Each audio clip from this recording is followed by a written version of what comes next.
बहुत पुरानी बात है। एक राज्य में एक राजा राज्य करता था। राजा के महल के पास सब्जी का बागान था। राजा के महल की सब्जियां इसी बागान से जाती थीं। राजा को बैंगन बहुत पसंद था।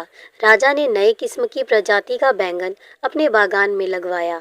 जब बैंगन की फसल आई, तब राजा ने सोचा कि बैंगन का भरता बाटी का खाना रखा जाए, जिसमें महल के सभी मंत्री, सैनिक और कर्मचारी शामिल होंगे।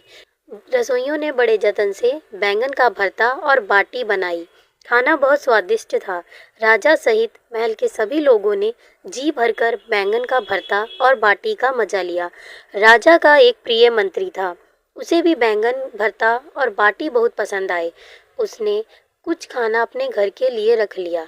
मंत्री जब अपने घर पहुंचा, तो उसने खाना अपनी पत्नी को भी चखाया। मंत्री की पत्नी को भी बैंगन भरता और बाटी बहुत पसंद आए। खाना खत्म हो गया, किंतु उसका जी नहीं भरा। मंत्री की पत्नी ने मंत्री से कहा, मुझे बैंगन भरता और बाटी बहुत पसंद आए। राजा के महल के यही बैंगन ला देना, तो मैं भी भरता बना लूंगी। हम जी भरकर बैंगन का भरता और बाटी खाएंगे। मंत्री को पता था कि राजा को बैंगन बहुत पसंद है, और अगर कोई महल से बैंगन की चोरी करता है, तो राजा उसे कठोर दंड देंगे। मंत्री बोला, भाग्यवान, ये राजा के बागान के बैंगन हैं। इन्हें जो भी तोड़ता है, राजा उसे कठोर दंड देते हैं। किंतु मंत्री की पत्नी को बैंगन इतने पसंद आए कि उसने मंत्री की कोई बात नहीं सुनी, और उसने धमकी दी, अगर उसे राजा के महल के बैंगन नहीं मिले, तो वह हमेशा के लिए अपने मायके चली जाएगी। मंत्री को अपनी पत्नी के क्रोध के आगे राजा का क्रोध सहना ज्यादा आसान लगा। मंत्री ने तय किया कि वह राजा का दंड सह लेगा, किंतु पत्नी को राजा के बागान के बैंगन लाकर देगा।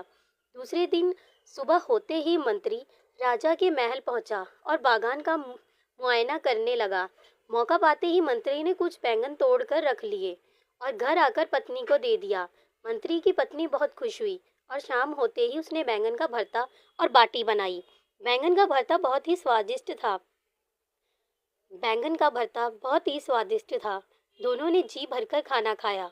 मंत्री की पत्नी बोली, हमने तो खाना खा लिया है, किंतु हमारा बेटा छत पर सो रहा है और वह भी भूखा है। उसे भी स्वादिष्ट बैंगन का भरता और बाटी खिलाते हैं।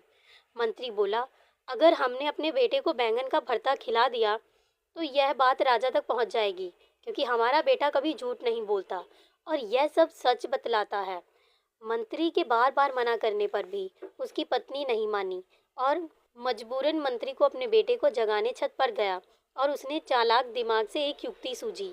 मंत्री छत पर पानी ले गया और अपने बेटे के ऊपर पानी इस तरह डाला मानो बरसात हो रही हो। मंत्री ने अपने लड़के को जगाया और बोला, बेटा, बहुत तेज बारिश हो रही है, अंदर चलो। मंत्री अपने बेटे को लेकर नीचे चला गया, और उसने कपड़े बदलकर बैंगन का भरता और बाटी खिलाई। खाना लड़के को भी स्वादिष्ट लगा। दूसरे दिन राजा को यह बात पता लगी कि कोई उसके बागान से बैंगन चोरी करके लाया है।